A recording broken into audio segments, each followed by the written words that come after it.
ভালোবেসেছিলাম, হয়তো প্রকাশ করতে পারিনি। তাই তো আমার ভালোবাসার আয়নায় তুমি নিজের চেহারা কখনই দেখতে পাওনি। তোমার স্বপ্ন পূরণের জন্য আমি নিজেই প্রতিযোগিতা থেকে নাম সরিয়ে নিয়েছিলাম, আর সেই কথা কাউকে জানতে দেয়নি, তোমাকেও না। কিন্তু তখনও বুঝিনি জয়ের নেশা কতটা প্রবলভাবে তোমাকে ক্রাশ করেছে। সেদিন তুমি শুধু আমার গান গাওয়ার শক্তিই কেড়ে নাওনি, কেড়ে নিয়েছ আমার নিজের মুখে তোমাকে একবার ভালোবাসি বলার সুযোগটুকু। তুমি আমাকে বোবা করলেও আমার অনুভূতিকে বোবা করতে পারোনি।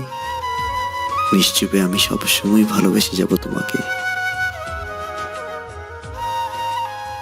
কিন্তু কখনোই তোমাকে ক্ষমা করতে পারবো না, কখনোই না।